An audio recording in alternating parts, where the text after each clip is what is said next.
Welcome बच्चों, welcome to YouTube channel Ashok innovative global school online classes में आपका बहुत बहुत स्वागत है। तो पिछले वीडियो में यानी कि क्लास 6 के जो हमारे स्टूडेंट हैं उनके लिए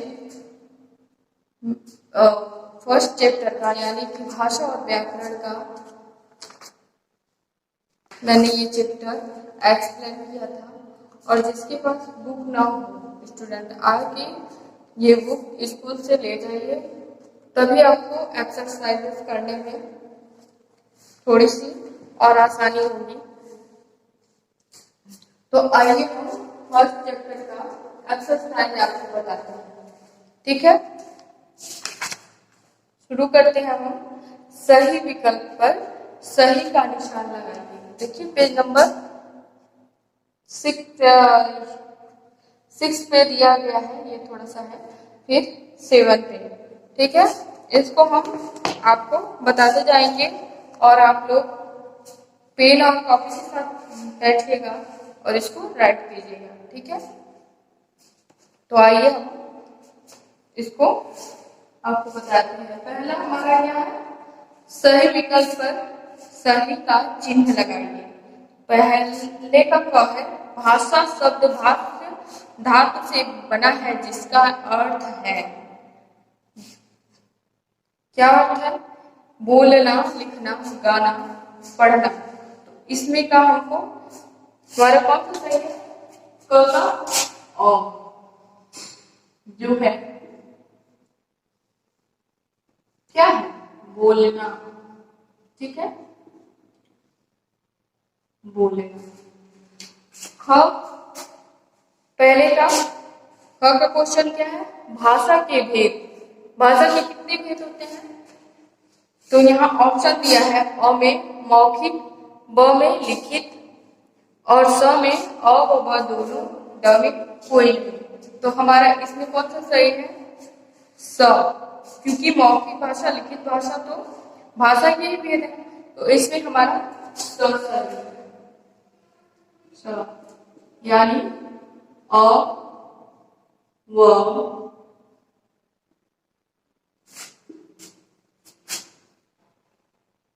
ब दोनों, ठीक है। इसको हम इस तरीके से लिखेंगे। ग का क्वेश्चन कौन सा है, आप लोग क्या करो, क्वेश्चन राइट कर दोगे, ठीक है, उसके बाद आंसर में ऐसे लिखो, ठीक है। फिर तीसरा क्वेश्चन क्या है हमारा, व्याकरण भाषा को, फिर ऑप्शन है हमारे, नियमबद्ध करती है, अ है, ब है समझाती है, स है समझने में सहायता करती है, द है ये सभी, ठीक है। तो इसमें हमारा अ सही है, व्याकरण भाषा को क्या करती है, नियमबद्ध करती है। तो इसमें का हमारा कौन सा सही है, अ, ठीक है बच्चों। तो यहाँ पर अ जो दिया गया है उसमें अ में क्या दिया गया है, नियमबद्ध करती है, तो वो हम राइट कर देंगे। हम यहाँ पर नियमबद्ध करती है, ठीक है। फिर घ वाला क्वेश्चन कौन सा है, लिपि कहते हैं, किसको कहते हैं, यहाँ भी ऑप्शन है, ध्वनि को लिखने की विधि, अ है, ब वाला है, ध्वनियों को बोलने की विधि, स है अ व ब दोनों, द है कोई नहीं। तो यहाँ बच्चों अ ही हमारा सही है, क्योंकि ध्वनि को लिखने की विधि को ही हम लिपि कहते हैं। तो यहाँ हम हमारा अ सही है, ठीक है, वो हम लिख देंगे यहाँ पर। यह मैंने राइट नहीं किया लेकिन बोला है, इसको आप लोग ध्यान से सुनना समझ जाओगे, ठीक है।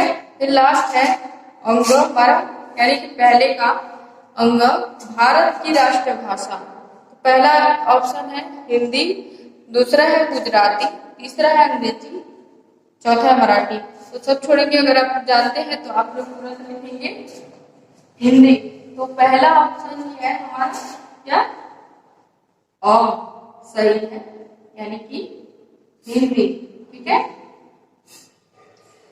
तो ये हमारा पहला सारांशी मूल्यांकन हो गया। अब दूसरे पे आते हैं, यानी कि रिक्त स्थान की पूर्ति कीजिए। आइए इसको करते हैं। तो आइए स्टूडेंट, दूसरा क्या है हमारा, रिक्त स्थानों की पूर्ति कीजिए। ठीक है, पहला क्वेश्चन क्या है हमारा, भाषा की उत्पत्ति संस्कृत भाषा की डैश है धातु से हुई है। किस धातु से हुई है, तो आंसर है हमारा, यानी इसमें क्या फिल करेंगे, भाष्य। संस्कृत भाषा का ये शब्द है भाष्य, इससे भाषा की उत्पत्ति हुई है, तो उसमें हम भाष्य फिल करेंगे। कौन सा क्वेश्चन है हमारा, क्वेश्चन है, जो भाषा संपूर्ण राष्ट्र में बोली जाती है उसे डैश है भाषा कहते हैं। कौन सी भाषा कहते हैं, यानी कि राष्ट्र भाषा, उसमें हम फिल करेंगे। ठीक है स्टूडेंट, उसमें हम ख में राष्ट्र भाषा फिल करेंगे। तीसरा क्वेश्चन है, भाषा के क्षेत्रीय रूप को डैश कहते हैं। तो क्या कहते हैं, अगर आप अच्छे से मेरा एक्सप्लेन किया हुआ, यानी कि फर्स्ट वीडियो अगर आपने देखा होगा तो आपको समझ में आएगा। तो वहां हम बोली फिल करेंगे। ठीक है, हम बोली फिल करेंगे। फिर है घ का क्वेश्चन, तो देखिए पहले ही यहाँ डैश दिया गया है, से हम भाषा का शुद्ध बोलना लिखना तथा क्या पढ़ना। तो पहले डैश में हम फिल करेंगे व्याकरण, दूसरे में हम क्या फिल करेंगे, पढ़ना। ठीक है, आगे हम लास्ट यानी कि अंग में सार्थक वर्णों के मेल से डैश बनते हैं। क्या बनते हैं बच्चों, शब्द बनते हैं, तो वहां हम शब्द फिल करेंगे। ठीक है, अब हमारा दूसरे का कंप्लीट हो गया, यानी कि रिक्त स्थानों की पूर्ति करना भी हमारा कंप्लीट हो गया। अब हम आते हैं तीसरे पे। तीसरा क्या है, सही कथन के सामने सही तथा गलत कथन के सामने गलत का निशान लगाइए। आइए हम इसको करते हैं। तो क्या हम लोग इसको करते हैं। पहला क्वेश्चन क्या है हमारा, हम अपने भावों को, विचारों को भाषा द्वारा व्यक्त करते हैं। तो यहाँ पर हम कौन सा निशान लगाएंगे, यहाँ हम सही का निशान लगाएंगे, यानी कि भाषा अपने भाव और विचार, हम अपने भाव और विचारों को भाषा द्वारा ही व्यक्त करते हैं, तो इसमें हमारा सही का निशान रहेगा। दूसरा है, मुख से बोली जाने वाली भाषा क्या कहलाती है, मौखिक भाषा कहलाती है। तो यहाँ भी ये सही होगा, क्योंकि मौखिक भाषा का मतलब है कि मुख से जो वर्ड या भाषा हम प्रयोग करते हैं उसे हम मौखिक भाषा कहते हैं। अब वाला क्वेश्चन क्या है, ख वाला क्वेश्चन ये है, हिंदी अंतरराष्ट्रीय भाषा है, नहीं, अभी अंतरराष्ट्रीय भाषा का नाम हिंदी को नहीं मिला है। अंतरराष्ट्रीय भाषा कौन सी है, अंग्रेजी। ठीक है, तो यहाँ हम ये क्रॉस निशान हम बनाएंगे, यानी कि ग के क्वेश्चन के सामने। फिर हम घ पे आते हैं। घ का क्वेश्चन क्या है, साहित्य की रचना भाषा में होती है। तो हाँ बच्चों, साहित्य की रचना भाषा में ही होती है। तो यहाँ हम सही का निशान लगा रहे हैं। ठीक है, तो ये हमारा तीसरा भी कंप्लीट हुआ।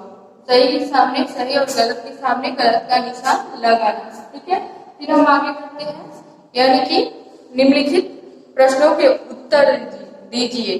ठीक है, यहाँ पर हम आपको बताते हैं। पहला है आपका अति लघु उत्तरीय प्रश्न, जो है बोली किसे कहते हैं। ठीक है स्टूडेंट, तो आप लोग आएंगे पेज नंबर 6 पे। ठीक है, पेज नंबर 6, यहाँ पर देखिए दिया है बोली।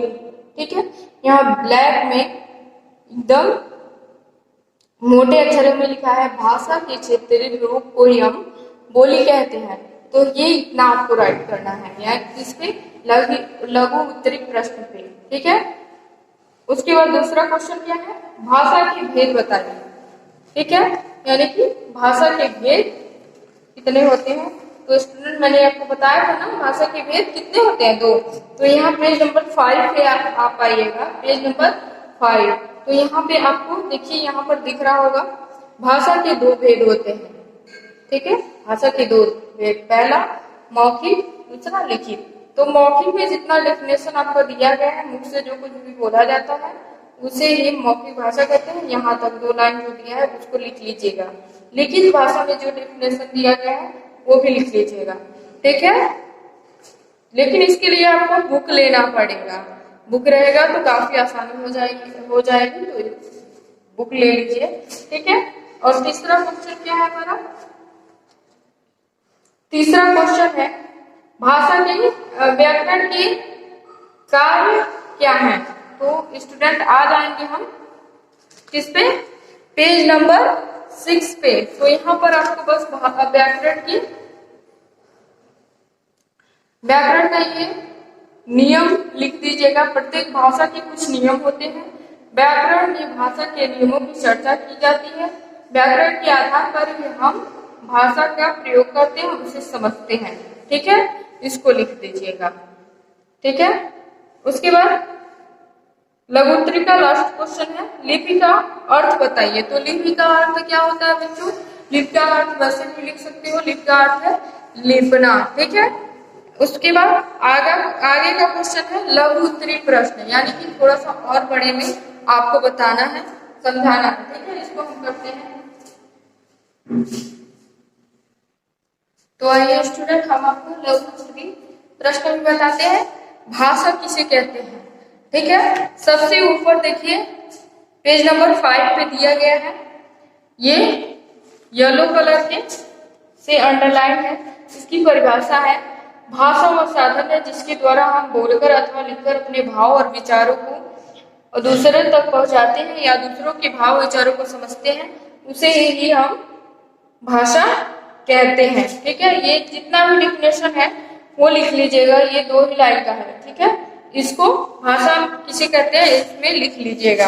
ठीक है, फिर आपका दूसरा है मौखिक भाषा किसे कहते हैं। तो देखिए पहले मैंने बताया है मौखिक भाषा के बारे में, तो वो हेडिंग डाल के और वो मौखिक भाषा के बारे में वही फिर से लिख दीजिएगा। व्याकरण का भाव तीसरा है आपका व्याकरण का भाषा में क्या महत्व है। तो आ जाइए पेज नंबर 6 पे। ठीक है, तो यहाँ पर 6 में ये देखिए व्याकरण का ये येलो में जो डिफिनेशन दिया गया है इसको लिख लीजिएगा। यानी कि कहाँ से? व्याकरण हमें किसी भाषा की शुद्धता के नियम सिखाता है। व्याकरण से हम भाषा का शुद्ध रूप से बोलना तथा पढ़ना सीखते हैं। ठीक है, ये लिख दीजिएगा अति लघुत्तरी प्रश्न के तीसरे में।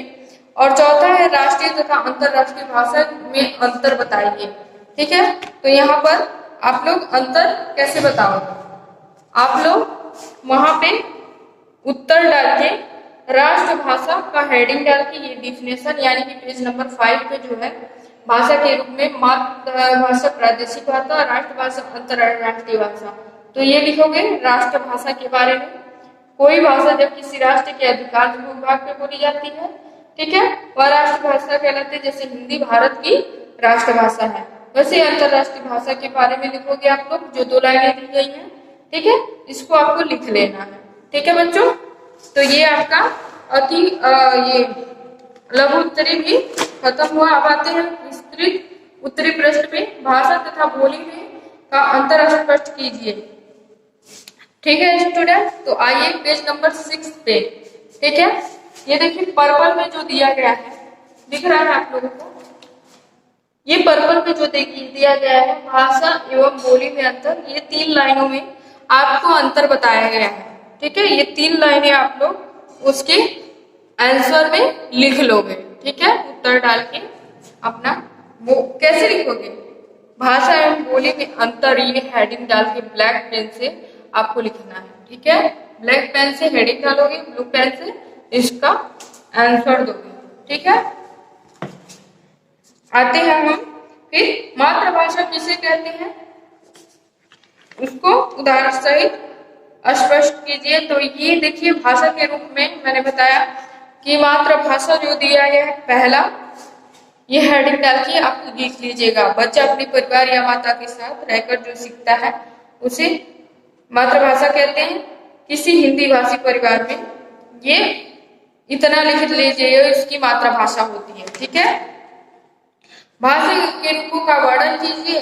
तो यहाँ पर रूप जितने दिए गए हैं, मातृभाषा, प्रादेशिक भाषा, राष्ट्रभाषा, अंतरराष्ट्रीय भाषा, इसके बारे में लिख लीजिएगा। जो दो दो लाइनें दी गई हैं, ठीक है, दो दो लाइनें जो दी गई हैं उसको लिख लीजिएगा। ठीक है, चलिए तो ये आपके एक्सरसाइज नंबर 1 पूरा हुआ बच्चों। ठीक है, आई होप आपको ये समझ में आया होगा। और अगर समझ में आया, अगर आपको कोई डाउट है तो आप बता दीजिएगा व्हाट्सएप के द्वारा। और ये आप लोगों का बुक है, आके जल्दी से जल्दी ले लीजिए ताकि आपको एक्सरसाइज करने में और आसान हो। ठीक है, एंड थैंक यू बच्चों। और पढ़ते रहो, ऑनलाइन क्लासेस लेते रहो और अपने यूट्यूब चैनल को जो सब्सक्राइब नहीं किए हो सब्सक्राइब करें और हर वीडियो पे लाइक करें। अगर कोई परेशानी हो तो उसको बताएं कमेंट करके। ओके बच्चों, बाय एंड टेक केयर।